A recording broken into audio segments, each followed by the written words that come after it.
اللہ وبرکاتہ۔ آج کی مجلس کا پہلا سوال یہ ہے کہ عوام الناس میں یہ بات مشہور ہے کہ گلاب کا درخت اور اس کا پھول نبی اکرم صلی اللہ تعالی علیہ وسلم کے خون یا پسینے سے پیدا کیا گیا ہے، تو یہ بات کہاں تک درست ہے؟ تو جواب میں عرض ہے کہ اس سلسلے کی جو باتیں بھی بیان کی جاتی ہیں کہ نبی اکرم علیہ الصلاۃ والسلام کے خون کا قطرہ جب غزوہ احد میں زمین پر گرا تو اس سے گلاب پیدا کیا گیا، یا یہ کہ سفر معراج کے دوران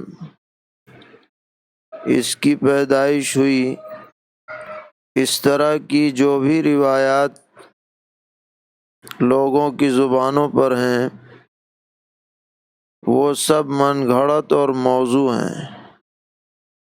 ان کو بیان کرنا اور ان پر یقین کرنا اور ان کو پھیلانا اور ایک دوسرے کو پہنچانا، یہ باتیں بالکل غلط ہیں۔ نبی اکرم علیہ الصلاۃ والسلام نے جھوٹی حدیث گڑھنے پر سخت وعید ارشاد فرمائی ہے۔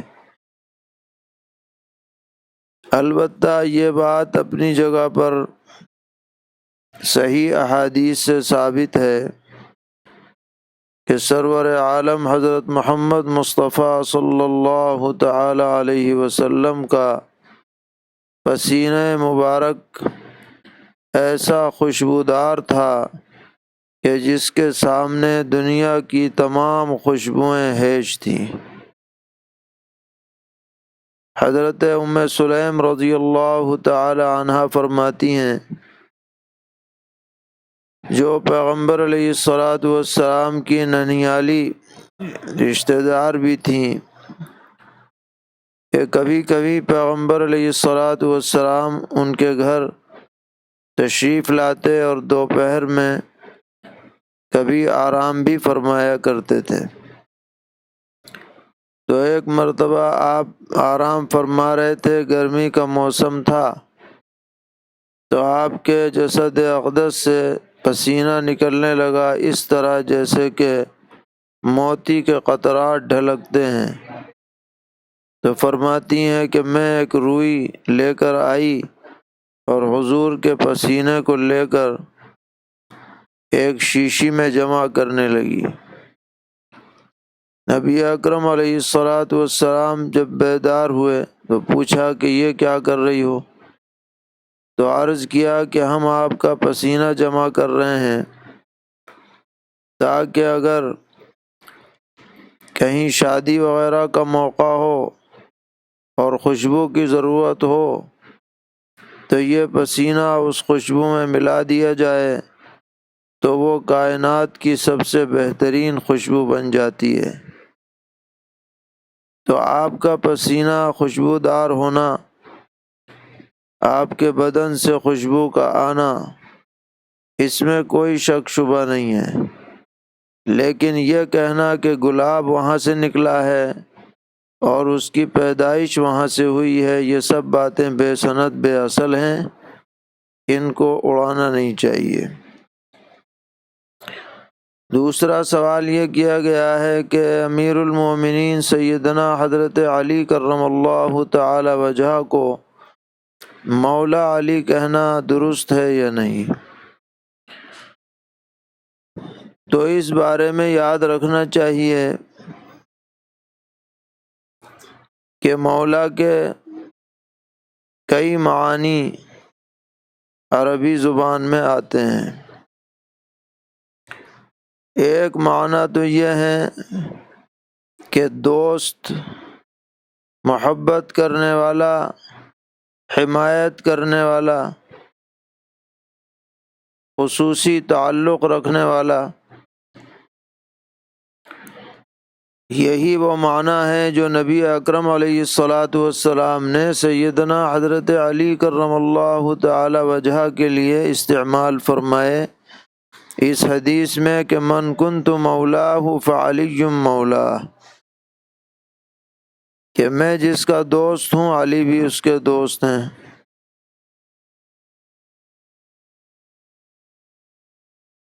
تو اس معنی کے اعتبار سے اگر کوئی مولا علی کہے تو کوئی حرج نہیں کہ ہم یہ ثابت کریں کہ ہمیں حضرت علی کرم اللہ تعالی وجہ سے تعلق ہے، ان کو ہم سے تعلق ہے۔ اسی طرح دوسرے معنی مولا کے آتے ہیں سردار کے۔ اسی اعتبار سے ہم لوگ اپنے علماء کو کہتے ہیں مولانا، مولانا یعنی ہمارے سردار، احترام کے طور پر، اعزاز کے طور پر یہ لفظ بولا جاتا ہے۔ تو اسی طرح ہم حضرت علی کرم اللہ تعالی وجہ کو مولا علی کہہ دیں کہ وہ ہمارے سردار ہیں تو اس میں بھی کوئی حرج نہیں، بلا شبہ وہ ہمارے سرتاج ہیں، ان کا احترام، ان کی عزت ہمارے دلوں کے گہرائیوں میں پیوست ہے۔ لیکن ایک تیسرا مطلب کچھ لوگوں نے گڑھ رکھا ہے اپنی طرف سے، اور اس پر بڑا اصرار ہے کہ مولا سے مراد یہ ہے کہ پیغمبر علیہ الصلاۃ والسلام کے بعد وہی خلافت کے مستحق ہیں۔ تو یہ مطلب جو ہے وہ ہمارے نزدیک صحیح نہیں ہے۔ اس پر بہت لمبی چوڑی بحثیں ہیں، بڑے مضامین اس موضوع پر لکھے گئے ہیں۔ اہل سنت والجماعت کے نزدیک مولا علی کہہ کر یہ مطلب مراد لینا صحیح نہیں ہے، لیکن ایک طبقہ چونکہ اسی مطلب کے لیے یہ لفظ استعمال کرتا ہے اور دوسرے لوگ استعمال کریں تو اس میں بھی اشتباہ پیدا ہوتا ہے، اس لیے حضرت علی کرم اللہ تعالی وجہ کے ساتھ ایسی اشتباہ کی جگہوں پر یہ لفظ نہیں لگانا چاہیے، ورنہ حقیقت میں وہ ہمارے سر کے تاج ہیں، قابل احترام ہیں، اور ان کی جتنی بھی عزت کی جائے، ان سے محبت کی جائے، وہ کم سے کم ہے۔ سرور عالم حضرت محمد مصطفیٰ صلی اللہ تعالی علیہ وسلم نے ارشاد فرمایا کہ علی تم سے ہر مومن محبت رکھتا ہے اور ہر منافق تم سے بغض رکھتا ہے۔ حضرت علی کرم اللہ تعالی وجہ خود یہ حدیث نقل کیا کرتے تھے اور فرماتے تھے حضور نے فرمایا کہ لا يحبنی الا مؤمن ولا يبغضنی الا منافق۔ اس لیے ان کے احترام میں کوئی کمی نہیں ہونی چاہیے، ان کی طرف سے دل میں کوئی ذرہ برابر بھی بال نہیں ہونا چاہیے کسی بھی مومن کے دل میں۔ اللہ تعالیٰ انہی کے ساتھ ہمارا حشر بھی فرمائے۔ ایک سوال یہ ہے کہ ہم نے سنا ہے کہ پیغمبر علیہ السلام نے فرمایا کہ اپنے مردوں کو یاد کرتے رہا کرو، تو اس کی کیا حکمت ہے؟ جن الفاظ سے آپ نے سوال کیا ہے اس طرح کی تو کوئی روایت ہماری نظر سے نہیں گزری، البتہ یہ ہے کہ پیغمبر علیہ السلام نے یوں فرمایا کہ اذکروا محاسن موتاکم، کہ اپنے مرحومین کی اچھائیوں کا تذکرہ کیا کرو، اور ایک روایت میں آپ نے فرمایا کہ اپنے مومنوں کا صرف اچھائی سے ذکر کرو اور ان کی طرف برائی کی باتیں منسوب نہ کرو۔ تو جانے والا چلا گیا، اب اس کی اچھائیاں بیان کرو، اور کوئی بات اس میں کوئی کمی کسر کی ہو تو اس کو مت اچھالو۔ تو اس لیے ہمیں اپنے مرحومین کے ساتھ اچھا برتاؤ کرنا چاہیے، ان کے لیے صدقہ خیرات ایصال ثواب کا بھی اہتمام رکھیں تو اچھی بات ہوگی۔ پھر یہ ہے کہ ان کو یاد رکھنے سے اپنی موت بھی سامنے رہے گی کہ آج وہ گئے ہیں، کل ہم جانے کے لیے تیار ہوں گے۔ پہلے سے اس کے لیے آدمی اپنے ذہن کو آمادہ رکھے۔ اور خود پیغمبر علیہ السلام نے نفس موت کو یاد کرنے کی بڑی تاکید فرمائی ہے اور امت کو ہدایت کی ہے کہ اکثروا ذکر ہاضم اللذات الموت، لذتوں کو توڑنے والی چیز یعنی موت کا کثرت سے ذکر کیا کرو، اس سے آخرت کی تیاری کا جذبہ پیدا ہوتا ہے۔ ایک صاحب نے سوال کیا ہے کہ میں رمضان کے روزے بھی رکھتا ہوں، راتوں کو عبادت بھی کرتا ہوں، نمازیں بھی پابندی سے پڑھتا ہوں، حرم شریف میں آخری عشرے کا اعتکاف بھی کرتا ہوں، گناہوں سے توبہ بھی کرتا ہوں، لیکن رمضان کا مہینہ گزرنے کے بعد پھر طبیعت گناہوں کی طرف مائل ہو جاتی ہے، تو مجھے کوئی ایسا وظیفہ بتا دیجئے جس سے میں گناہوں سے باز آ سکوں۔ تو بہت اچھا سوال ہے، ضروری سوال ہے کہ رمضان میں تو ماحول بنا رہتا ہے، شیاطین بند رہتے ہیں، خیر کی فضائیں عام ہوتی ہیں، تو آدمی کا ذہن عبادت کی طرف لگا رہتا ہے۔ لیکن ضرورت ہے کہ جو ماحول اور جو طبیعت کا انداز رمضان المبارک میں بنے وہ 11 مہینے بھی باقی رہے۔ اس کے لیے نمبر 1 دعا کی ضرورت ہے اللہ تعالیٰ سے کہ اللہ تعالیٰ ہمیں ہدایت کے بعد گمراہی سے اور غلطی سے محفوظ رکھیں۔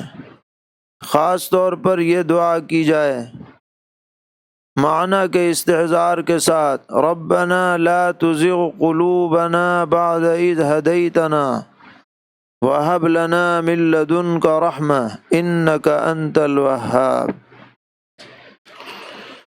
یہ سورہ آل عمران کے پہلے رکوع کی آخری آیت سے پہلی آیت ہے۔ ایسے یاد نہ ہو تو قرآن کھول کر کے دیکھ لی جائے۔ ربنا لا تزغ قلوبنا بعد اذ ہدیتنا، اے اللہ جب آپ نے ہمیں ہدایت دے دی تو ہمارے دلوں کے اندر کجی پیدا مت فرمائیے۔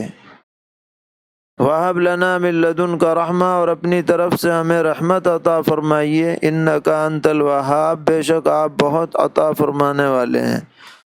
تو ایک تو رمضان میں خصوصاً یہ دعا کثرت سے پڑھی جائے اور مانگی جائے۔ دوسری چیز ضروری ہے ہمت۔ جب تک آدمی کے اندر ہمت نہ ہو، نہ دنیا کا کام اس سے صحیح ہو سکتا ہے، نہ آخرت کا کام صحیح ہو سکتا ہے۔ اس لیے پورا عزم اور ارادہ کریں کہ اب گناہ کے قریب نہیں جائیں گے، اب برائی میں مبتلا نہیں ہوں گے۔ انشاءاللہ ہمت آپ کریں گے تو اللہ کی مدد ہوگی۔ مثل مشہور ہے، ہمت مرداں مدد خدا۔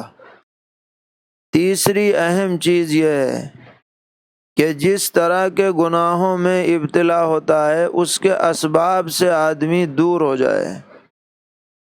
مثلا غلط قسم کی سوسائٹی ہے، غلط قسم کے دوست ہیں، بدکار لوگوں سے تعلق ہے، جس کی وجہ سے دوبارہ طبیعت غلطی کی طرف لوٹ آتی ہے، تو ایسے لوگوں سے فوری طور پر اپنے کو دور کر لیا جائے۔ اسی طرح وہ اسباب جن کی وجہ سے گناہ ہوتا ہے ان سے اپنے کو دور کیا جائے۔ اگر انٹرنیٹ والا گناہ ہے تو اس سے دور رہا جائے، ٹیلی ویژن والا گناہ ہے تو اس سے دور رہا جائے۔ الغرض گناہ کے اسباب سے جب تک آدمی دور نہیں ہوگا تو وہ گناہ سے پوری طرح بچ نہیں سکتا ہے۔ ماحول کا بھی آدمی پر بڑا اثر پڑتا ہے، اس سے بھی آدمی کو اپنی حفاظت کرنی ضروری ہے۔ اس کے بعد چوتھی چیز یہ ہے کہ اپنے اوپر کوئی گناہ پر کوئی بوجھ لازم کر لیا جائے کہ اگر مجھ سے فلاں گناہ ہوا تو میں اتنے پیسے صدقہ کروں گا یا اتنی نمازیں پڑھوں گا، یہ اپنے اوپر لازم کر لو، تو ایسی صورت میں انشاءاللہ امید ہے کہ ذہن پر ایک دباؤ بنے گا اور آدمی برائی کے قریب نہیں جائے گا۔ ایک سوال رضاعت کے بارے میں ہے کہ میرے پاس نند کے پاس لڑکا نہیں ہے، نند کے پاس اس نے کسی کا لڑکا گود لیا، تو اب وہ لڑکے کو محرم بنانے کے لیے اپنی بھابھی کا دودھ پلا سکتی ہے یا نہیں؟ پلا سکتی ہے۔ اگر وہ بچہ مدت رضاعت میں اس نند کی بھابھی کا دودھ پی لے گا تو یہ اس کا سگا بھتیجا بن جائے گا رضاعی طور پر، اور جیسے اور بھتیجے محرم ہوتے ہیں یہ بھی محرم ہو جائے گا، لیکن مدت رضاعت میں دودھ پینا یہ ضروری ہے، ورنہ تو حرمت رضاعت ثابت نہیں ہوگی۔ ایک سوال یہ پوچھا گیا کہ قرآن کریم کی 7 منزلیں ہیں، اگر ہم منزل کے اعتبار سے قرآن پڑھیں تو روزانہ 1 منزل پڑھ کر 7 دن میں قرآن مکمل ہو جائے گا، تو کیا جمعے کے دن شروع کر کے جمعرات کو مکمل کرنا ضروری ہے یا اور آگے پیچھے دنوں میں بھی کر سکتے ہیں؟ اس میں کوئی تحدید نہیں ہے، جب سہولت ہو شروع کریں، جب سہولت ہو ختم کریں، جمعہ یا جمعرات کی کوئی قید نہیں ہے۔ ایک صاحب نے پوچھا کہ ہماری گلی میں ایک کتا ہے جو سب کو کاٹ رہا ہے، تو کیا اس کتے کو مار سکتے ہیں؟ جی ہاں، اگر وہ موذی ہے تو اس کے مارنے میں کوئی حرج کی بات نہیں ہے۔ ایک لڑکی کے نکاح میں اس کے بہنوئی اور ماموں گواہ بنے اور لڑکی کا چچا وکیل بنا، تو کیا ان حضرات کی گواہی اور وکالت سے نکاح درست ہو جائے گا؟ جی ہاں، درست ہو جائے گا۔ نکاح میں کن لوگوں کو گواہ بنانا چاہیے؟ محرم لوگوں کو گواہ اور وکیل بنانا چاہیے۔ اگرچہ نکاح تو پھر بھی ہو جاتا ہے، لیکن خاص طور پر جو وکیل اجازت لینے جائے اور جو گواہ اس کے ساتھ جائیں، اس وقت وہ سب محرم ہونے چاہیے تاکہ بے پردگی اور کوئی فتنے کی بات پیش نہ آئے۔ ایک سوال یہ ہے کہ اگر کہیں سے لائیو دعا آ رہی ہو یا ریکارڈ پر ہم بیان سن رہے ہوں اور اس میں دعا کا لفظ آ جائے تو آمین کہنے کا کیا حکم ہے؟ بالکل کہہ سکتے ہیں، اس دعا میں گویا کہ شمولیت ہو جائے گی، آمین کہنے میں کوئی حرج نہیں۔ ایک سوال پوچھا گیا کہ میری بیوی اور والدہ صاحبہ کے درمیان ہمیشہ جھگڑا رہتا ہے، اگر کوئی وظیفہ ہو تو تحریر فرمائیں۔ تو ایک تو وظیفہ نوٹ کریں، بیگم صاحبہ کو بھی کہیں کہ یا لطیف یا ودود کثرت سے پڑھتی رہیں، اور والدہ صاحبہ کو بھی کہیں کہ وہ بھی پڑھیں۔ اور دوسری ایک تدبیر ہے، اور وہ تدبیر یہ ہے کہ بیگم صاحبہ کو کہیں کہ وہ والدہ کو اپنی سگی والدہ کے درجے میں رکھیں، اگر کوئی بات ان کی طرف سے ناگواری کی پیش آئے تو پلٹ کے جواب نہ دیں، بلکہ ان کو خوش رکھنے کی ہر ممکن تدبیر اختیار کریں، اور والدہ صاحبہ سے یہ گزارش کرو کہ وہ آپ کی بیگم صاحبہ کو اپنی سگی بیٹی کے درجے میں قرار دے دیں، جیسے اپنی سگی بیٹی کی باتوں کو مانا جاتا ہے اور اس کو خوش رکھنے کی ہر ممکن کوشش کی جاتی ہے، اسی طرح والدہ صاحبہ آپ کی بیگم صاحبہ کو اپنی بیٹی کے درجے میں سمجھ کر اس کے ساتھ شفقت اور خیرخواہی کا معاملہ کریں تو انشاءاللہ یہ روز روز کی چپقلش ختم ہو جائے گی۔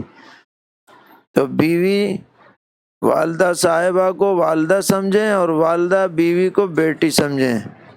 تو انشاءاللہ گھر کا ماحول سدھر جائے گا۔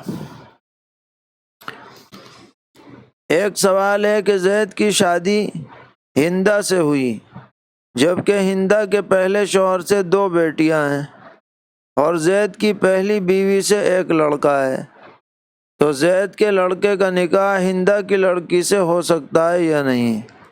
ہو سکتا ہے، کیونکہ اس لڑکے کا اس لڑکی سے کوئی حرمت کا رشتہ نہیں ہے۔ ایک سوال یہ کیا گیا ہے کہ آج کل لاک ڈاؤن کی وجہ سے جو کاروباری نقصان ہوا ہے، تو کیا گورنمنٹ اسکیموں سے فائدہ اٹھاتے ہوئے قرض لے کر تجارت کرنا درست ہے یا نہیں؟ قرض تو لے سکتے ہیں، لیکن سود دینے کے اندر سود کا گناہ لازم آئے گا۔ ایسی صورت اپنائیں کہ سود نہ دینا پڑے۔ اگر بغیر سودی قرضہ مل رہا ہے، جیسا کہ بعض اعلانات بھی آئے ہیں کہ اتنے مہینے تک اگر جمع کر دو تو کوئی سود نہیں دینا پڑے گا، تو بس اسی صورت کی اجازت ہوگی، اور جس میں سود دینا پڑے تو پھر اس میں سود کا گناہ ہوگا۔ ایک صاحب نے پوچھا ہے کہ کیا تجارت میں سامان کی قیمت فکس کرنا سنت کے خلاف ہے؟ ایسا کچھ نہیں ہے، آپ اپنی مرضی سے فکس کریں یا فکس نہ کریں، شریعت نے اس پر کوئی پابندی نہیں لگائی ہے۔ آپ اپنا سامان جتنی قیمت پر چاہیں فروخت کر سکتے ہیں، البتہ بہتر یہ ہے کہ خواہ زیادہ قیمت نہ بڑھائی جائے کہ خلق خدا پریشان ہو۔ نماز کے بارے میں ایک سوال ہے کہ مغرب اور عشاء کی نماز میں کتنا وقفہ ہونا چاہیے؟ کیا 1 گھنٹہ 40 منٹ کا وقفہ کہیں سے ثابت ہے؟ دیکھیے، مغرب اور عشاء کے درمیان میں کم و بیش 1.5 گھنٹے کا فصل ہوتا ہے۔ آج بھی میں جنتری دیکھ رہا تھا تو آج کی تاریخ میں پورے 1.5 گھنٹے کا فصل مغرب کے وقت کے شروع ہونے اور عشاء کے وقت کے شروع ہونے کے درمیان ہے، اور اس وقت کی جو تحدید ہے وہ شفق کے غروب ہونے پر ہے۔ سورج کے غروب ہونے پر مغرب کا وقت شروع ہوتا ہے، اور پھر شفق کے غروب ہونے پر عشاء کا وقت شروع ہوتا ہے، اور اس کی تعیین جو کی گئی ہے وہ مہینوں یا دنوں کے اعتبار سے جنتریوں میں الگ الگ کی گئی ہے۔ ہر دن کا وقت کچھ نہ کچھ بدلا ہوا رہتا ہے، تو یہ اپنی طرف سے طے شدہ نہیں ہے، بلکہ یہ فقہا نے آثار صحابہ سے اور دیگر نصوص سے دیکھ کر کے اس کی تعیین کی ہے، اور اس کا کوئی لیمیٹڈ وقت نہیں ہے، ہر دن کے حساب سے اس میں فرق پڑتا ہے، دن کے بڑے چھوٹے ہونے کے اعتبار سے۔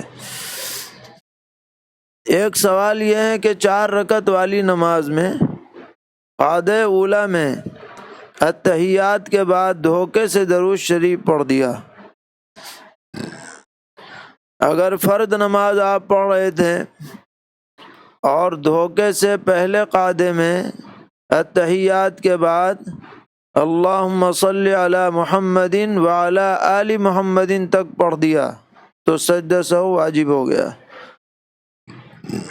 اور اگر نفل نماز پڑھ رہے ہیں تو اس کے پڑھنے سے کوئی سجدہ وغیرہ واجب نہیں ہوتا ہے، یہ صرف فرض کے لیے یا وتر کے لیے ہے۔ کیا کوئی بھی چیز کھانے کے بعد کلی کرنا ضروری ہے جبکہ نماز پڑھنے جا رہا ہو اور وہ چیز منہ میں لگی ہوئی نہ ہو؟ ضروری تو نہیں ہے، لیکن اگر کر لے تو بہتر ہے، اس سے کوئی وضو نہیں ٹوٹتا ہے کسی چیز کے کھانے سے۔ ایک سوال یہ ہے کہ نماز میں ترتیب کے ساتھ سورتیں پڑھنی چاہیے یا بلا ترتیب بھی پڑھ سکتے ہیں؟ یہ بات پہلے بھی آ چکی ہے کہ ترتیب جو لازم ہوتی ہے وہ صرف ایک سلام سے پڑھی جانے والی نماز میں ہوتی ہے. یعنی 2 رکعت آپ پڑھ رہے ہیں تو پہلی رکعت میں آپ پہلی سورت پڑھیں اور دوسری رکعت میں آپ دوسری سورت پڑھیں، اس کے بعد والی پڑھیں. لیکن اگر آپ نے سلام پھیر دیا اور نئی نماز شروع کی تو اب آپ پر لازم نہیں ہے کہ آپ جو پہلی سورت پڑھ چکے ہیں اس کے بعد ہی والی پڑھیں، اس میں آپ جیسا چاہیں پڑھ سکتے ہیں. بس جس ایک سلام سے جو 2 رکعت پڑھی جائے اس میں پہلی دوسری رکعت میں جو ہے ترتیب ہونی چاہیے. اسی طرح فرض نماز پڑھی جائے تو اس میں بھی ترتیب ہونی چاہیے. ایک سوال ہے کہ تراویح کی نماز بیٹھ کر پڑھنا درست ہے یا نہیں. بیٹھ کر تراویح ادا تو ہو جائے گی لیکن بلا عذر اگر بیٹھ کے پڑھیں گے تو آدھا ثواب ملے گا. عذر کی وجہ سے بیٹھ کے پڑھیے تو کوئی بات نہیں. شب قدر میں ترتیب کے ساتھ قضا نمازیں ایک ساتھ پڑھ سکتے ہیں یا نہیں، اور جب قضا کریں گے تو سنت موقدہ اور وتر بھی پڑھی جائیں گی یا نہیں. بے شک شب قدر میں آپ قضا نمازیں بھی پڑھ سکتے ہیں، اور جب قضا کریں گے تو سنت موقدہ یا غیر موقدہ کچھ نہیں لوٹانے کی ضرورت ہے. البتہ وتر پڑھی جائے گی، وتر کی قضا ہے، سنت کی قضا نہیں ہے.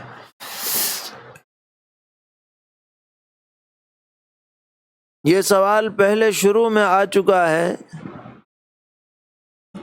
کہ ہمارے گاؤں میں جمعے کی نماز ادا کی جا رہی ہے مگر امام صاحب الہ آباد سے فتویٰ لے آئے ہیں کہ یہاں جمعے کی شرائط نہیں پائی جاتی، اس لیے جمعے کی نماز نہیں ہوگی. اب لوگوں میں انتشار ہے، کچھ لوگ جمعہ پڑھتے ہیں کچھ ظہر پڑھتے ہیں. تو اس کا جواب اس وقت بھی دیا گیا تھا کہ جب یہ بات ثابت ہے کہ اس آبادی میں جمعے کی شرطیں نہیں پائی جا رہی تو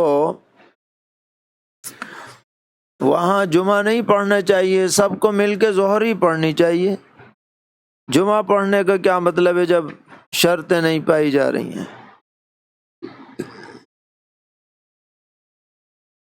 ایک صاحبہ نے پوچھا ہے کہ اعتکاف میں غسل کر سکتے ہیں یا نہیں. تو باقاعدہ غسل کے ارادے سے تو باہر نہ نکلیں، لیکن استنجے کو جائیں وہیں غسل کر کے آ جائیں تو اس کی گنجائش ہے. اسی طرح بہت سے علماء نے جمعے کے دن بھی غسل کی گنجائش دی ہے، سنت غسل کے واسطے. کیا مرد حضرات گھر پر 3 دن کا اعتکاف کر سکتے ہیں؟ گھر پر مردوں کا اعتکاف نہیں ہوگا، مردوں کے لیے مسجد ہونی ضروری ہے. اگر کوئی حاملہ عورت کمزوری کی بنا پر ڈاکٹر کی ہدایت کے مطابق روزہ نہ رکھے تو اس کی قضا کا کیا حکم ہے، یا فدیہ دینے سے ذمہ ساقط ہو جائے گا؟ جب ٹھیک ہو جائے اور موقع ہو تو قضا کرے، فدیے سے کام نہیں چلے گا. فدیہ تو جب ہوتا ہے جب زندگی بھر روزہ رکھنے سے مایوسی ہو جائے. سوال کیا ہے کہ ناپاکی کی وجہ سے جو روزے چھوٹ جاتے ہیں ان کی قضا کس طرح کریں، کیا ان کا بھی فدیہ دینا ہوگا؟ اور اگر تعداد چھٹے ہوئے روزوں کی معلوم نہ ہو تو کیا کیا جائے؟ جواب یہ ہے کہ جب رمضان کے بعد موقع ہو تو قضا روزے رکھیں جتنے بھی چھٹے ہوئے ہیں. اگر یاد نہیں ہے تعداد متعین طور پر تو اندازہ لگا لیں، اندازہ لگا کر کے ان روزوں کی قضا کریں. ان کی طرف سے فدیہ کافی نہیں ہے جب تک بھی روزہ رکھنے کی طاقت ہے. روزہ کی طرف سے فدیہ جب ہی ہوتا ہے جب کہ روزہ رکھنے کی بالکل امید ہی باقی نہ رہے. اللہ تعالی ہم سب کو دین پر استقامت عطا فرمائے اور ہر طرح کے شرور سے ہم سب کی حفاظت فرمائے. وصلی اللہ تعالی علی خیر خلقہ محمد وآلہ وصحبہ اجمعین برحمتک یا ارحم الراحمین.